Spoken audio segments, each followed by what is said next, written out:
est en perdition, de gros problèmes de compréhension. Des résultats insuffisants ce trimestre par manque de concentration et de travail. Travail beaucoup trop superficiel, redoublement conseillé, voire réorientation dans une autre série. Les amis, petite devinette du jour. Savez-vous ce qu'est un bon prof? Eh bien, c'est un prof absent. Je vais me faire détester dans cette vidéo. Les amis, aujourd'hui, on va parler d'école. Je pense que je vais me faire détester par une partie de la population qui sont les professeurs d'école. Et de l'autre partie, je risque de me faire adorer par vous qui me regardez parce que si vous êtes dans le même cas que moi, bah, vous allez voir que tout n'est pas perdu, les amis. Si vous aimez pas l'école, c'est normal. Moi, parce que moi, je l'ai détesté aussi. En attendant, si vous êtes nouveau sur la chaîne, bienvenue. Ici, Delizy et tous les dimanches, on vit des expériences incroyables, des expériences sociales qui débarquent parce que déconfinement oblige, tu vois. Donc on va ressortir dans la rue, faire des expériences de ouf. Donc si vous ne voulez surtout rien manquer des prochains épisodes, abonnez-vous juste en dessous, les amis. Juste là. Allez, c'est parti, vous êtes prêts à défoncer l'éducation nationale? Non, ça va, je rigole. Voilà, défoncer gentiment, quand même à bien défoncer à moi. C'est parti. Aujourd'hui, les amis, se trouvent en ma possession les secrets de Polichinelle, mes bulletins scolaires du collège à la terminale. Je ne les ai absolument pas vus. Et Dieu seul sait que ça fait à peu près genre 45 ans que je suis sortie de l'école, quoi, tu vois. J'ai une belle peau. Comme on m'a dit cette semaine, j'ai une peau bien conservée. Le système d'éducation nationale tel qu'on le connaît à l'heure actuelle est, d'après moi, et ce n'est simplement que mon avis, complètement archaïque. Il a été créé à la base pour pouvoir former des enfants à devenir des employés et à recevoir des blâmes en fonction de leur comportement, plutôt que de former et de préparer des individus à devenir maîtres de leur vie, maîtres de leur projet et à devenir entrepreneurs de n'importe quelle opportunité qui se présente dans leur vie. Voilà, ça c'est mon avis pur et dur. Au lieu de nous former sur les problématiques et les obstacles que l'on pourrait rencontrer en tant qu'adulte, j'ai l'impression parfois que l'école nous forme à avoir un manque de confiance perpétuelle en nous, en nos compétences et en notre capacité à pouvoir réussir. Je dis ça, je dis rien. Et d'ailleurs, je ne sais pas si vous vous êtes posé la question, mais savez-vous pourquoi dans toutes les écoles du monde retentit ce genre de sonnerie à la fin des cours? Eh bien moi j'ai découvert ça récemment, c'est qu'au début du 19e siècle, cette sonnerie-là a été instaurée dans les écoles après 1 heure de cours pour pouvoir formater les élèves à travailler dans des usines à la chaîne, à pouvoir faire des rotations dans un travail à la chaîne, dans une usine, hashtag comme Amazon fait encore aujourd'hui. Merci Karl Marx et merci Henry Ford, pour pouvoir préparer les enfants à devenir de très très bons employés, de travailler à la chaîne. Yes. Les amis, on passe de suite à ma première année, l'année où tout a commencé. Je suis sortie du ventre de ma mère et j'ai commencé directement en 6e. C'est une blague évidemment, faut saisir le double sens. Moi, au niveau de mes études scolaires, ça a réellement fait la courbe normale, mais à l'inverse. C'est-à-dire que ça a commencé très haut et ça a fini très bas. J'étais en 6e 4, je sais pas vous. Théma, le bulletin scolaire, le truc c'est taper à la machine à écrire, quoi. Ça me rajeunit pas, hein, je vous le dis. Hein. C'est sûr qu'il devait y avoir une secrétaire qui devait taper directement en éducation physique et sportive. J'avais 14,5 sur 20, bon trimestre. Au niveau du français, on est à peu près passable, 11,5. Et là, vous avez pris un bon départ, vive participation et grande motivation. Merci, parce que moi, grande motivation en français, les gars, j'aime pas du tout ça lire. J'aime pas trop le français. Je sais pas d'ailleurs, vous, quelle est votre matière préférée, mais moi, c'était un peu un calvaire. Toujours sur mon bulletin de 6e, on passe directement à histoire géo, très motivé et cultive, je sais pas ce que c'est. C'est bien. Ça, il y a des profs là, tu te dis, mais t'as appris où à écrire quoi. C'est sûr que c'est pas l'école. Hein. Mathématiques, 18,5, putain. Ça, c'est parce que c'était la 6e. Ça, là, j'étais encore dans ma période un petit peu réglo. Mais sérieux, ça me choque. Parce que je me rappelle de mes notes au bac, c'est pas les mêmes. Hein. Excellent trimestre, élève sérieuse et motivée. Putain, c'est quoi, je léchais le cul des profs ou quoi? Être motivée comme ça, c'est quoi le délire? Moi, je sais pas pourquoi par contre. En 6e, j'étais ultra motivée. Maintenant, je suis déprimée de la vie. Je sais pas pourquoi. Art plastique, 15. La meilleure note est 15,5. Et le commentaire, c'est assez bonne élève mais doit améliorer son comportement. Madame A. Mais elle était complètement déglinguée cette prof. Déjà j'ai 15, elle me dit améliorer son comportement, c'est quoi le délire? T'es là, excuse-moi, en art plastique, comment tu peux améliorer ton comportement quand tu peins une feuille toute la journée? Quand ma mère elle recevait ça, je vous jure. Très bon trimestre, élève sérieuse et intéressée, félicitations. Ça me fait horrible de lire intéressée parce que ça veut dire qu'il y avait clairement des élèves désintéressés à 12 ans. C'est ce que je vous dis. Si de là à me dire que intéressé c'est un compliment, c'est atroce. T'es à l'école, t'es pas supposé être intéressé quoi. Éducation physique et sportive, 15,5.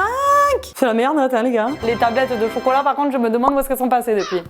15,7. En progrès, élève sérieuse, un très bon trimestre. En SVT. Je vous dis, les profs, j'ai l'impression qu'ils font juste... Ils se rappelaient plus de qui on était. Ils sont tous en train de m'écrire très bon trimestre parce qu'ils se basent sur la note, mais genre, je suis sûre, les gars, il est là. C'est qui les gars? Je sais pas si ça vous est déjà arrivé. Vous croisez un ancien prof que vous aviez dans la rue, style, il vous reconnaît pas. Non mais attends, tu vas pas me dire qu'il se rappelle genre de notre gueule au moment de noter, non? Ah, on revient à l'art plastique. J'ai 14, là j'ai diminué, là. Là j'ai vraiment diminué. La meilleure note de la classe était 14, donc c'était moi les gars. Et là il y a écrit, élève sérieuse doit poursuivre ses efforts.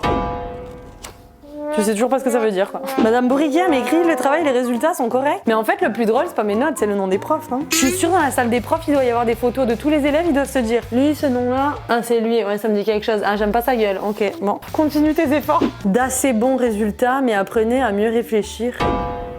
Ce prof là il puait de la gueule. Oh, c'est le genre de prof il te postillonnait à la gueule. C'est sûr t'as pas envie de réfléchir quand tu te prends genre un tronc direct entre les deux yeux quoi.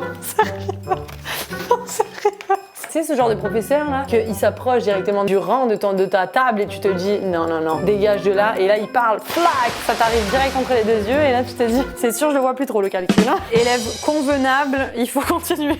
Le pire commentaire, élève convenable. C'est comme voilà, tu rentres dans la normalité. C'est tout le truc que je déteste, je vous jure. Je lis ça, je me dis mais c'est quoi le commentaire? Convenable. Tu sais, c'est une voiture qui est convenable, c'est pas un élève, tu sais.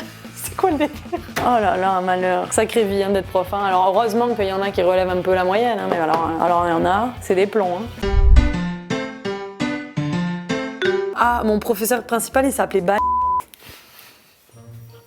Olivier, je me rappelle. Olivier, si tu nous regardes, gros big up mon frère, je t'aimais bien. Parfait, anglais, 15, 17, mon gars, malheur. Ah non, non, 10. Ah non, je me suis trompée de colonne. Bon élève, surtout à l'oral. Très étourdi à l'écrit. C'est quoi le bordel? Je t'ai bourré ou quoi? Ça veut dire quoi le commentaire? Ce qu'il faut savoir, je pense que c'est ce qu'elle veut dire. Moi j'ai un strabisme, ok? Donc des fois quand j'écris, j'ai l'œil qui tourne. Donc c'est peut-être que ça se faisait ressentir directement quand j'écrivais, mais par contre, quand je te parle anglais, mon gars, yes, you know, I'm bilingual. Oh yeah. Nope. Art plastique, 19, meilleure moyenne. D'ailleurs, on peut regarder un petit extrait des arts plastiques et des activités manuelles que j'ai fait récemment.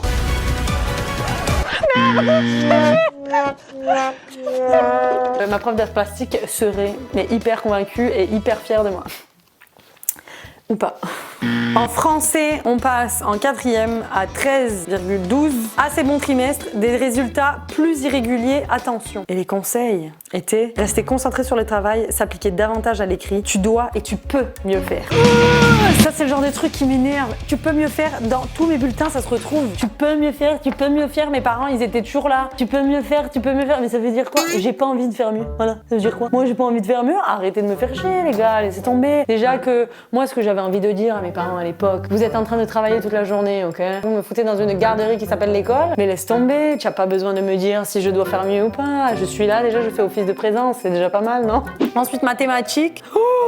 18,86 en maths. Excellent travail à tous les niveaux. Attitude très positive et mature. Continue ainsi. Sébastien, c'est le nom de mon prof que j'ai sur mon Facebook. Je t'aime, Sébastien. Voilà.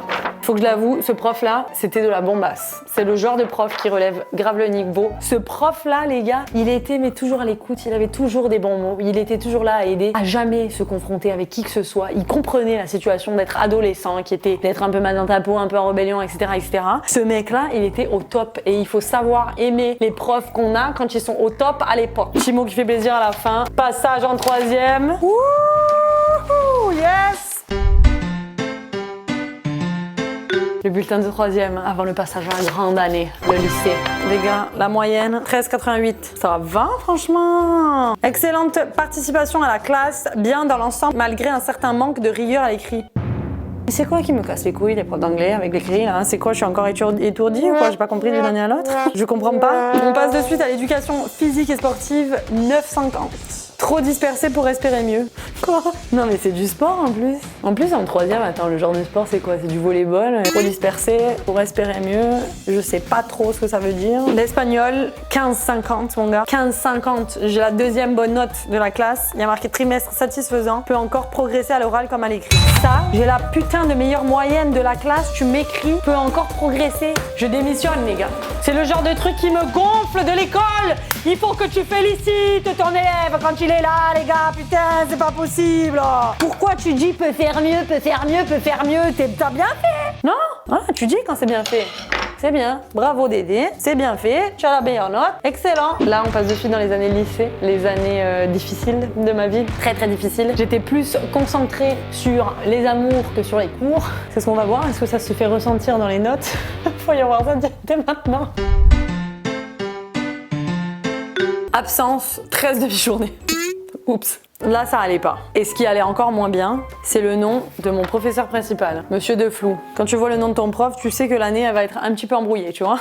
Ok. 7,50, ensemble faible par manque de rigueur et parfois de travail. Il faut être plus concentré et disponible en classe. Il faut être plus concentré et disponible. Ça veut dire quoi ce commentaire? Genre la prof, elle nous appelait le soir à l'école en disant salut, t'es dispo pour parler en anglais ou quoi? C'est quoi le délire? C'était l'adolescence, j'en avais rien à foutre de l'école, ça me faisait chier. Ça faisait déjà 10 ans que j'étais sur un putain de banc d'école. Moi j'en avais ras la casquette. Hein. Je n'en pouvais plus. 10 ans dans une vie, c'est long. Espagnol, 14. Yes. Trimestre correct, mais quelle mauvaise attitude en cours.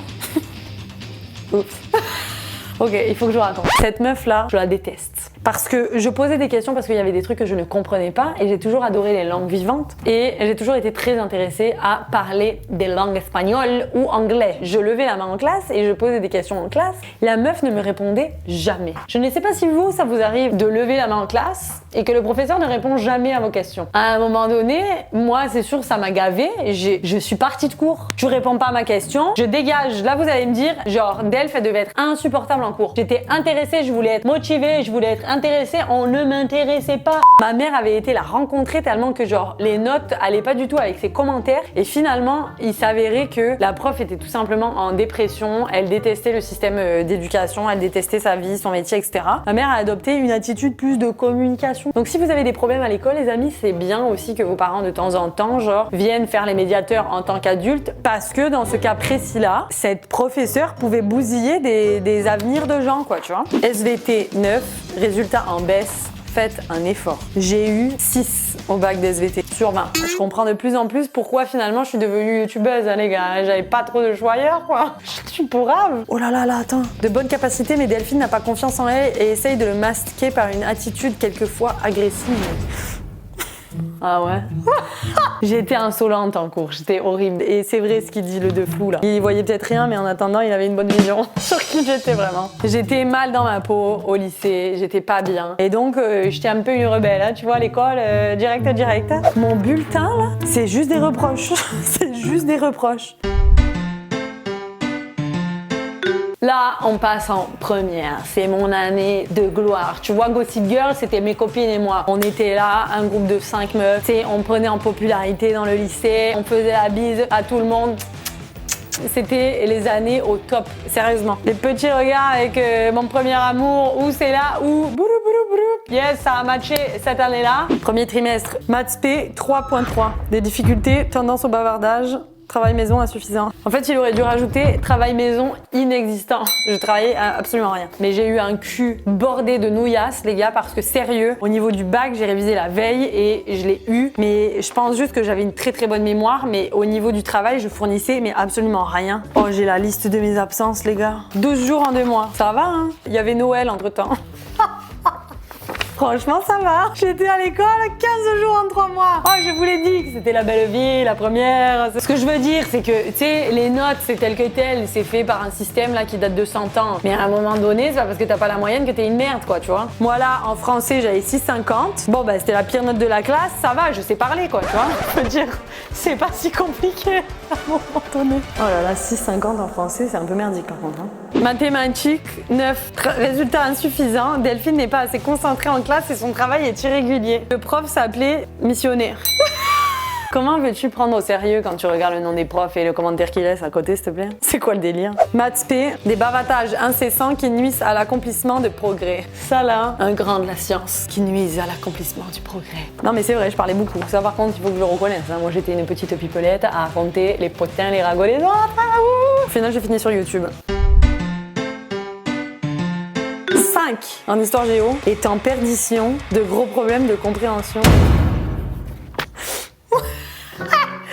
J'ai jamais vu ça. Et t'es en perdition? T'es en histoire-géographie, mon gars. C'est un jeu de mots ou quoi? En fait, c'est ça. J'étais perdue dans les cartes, non?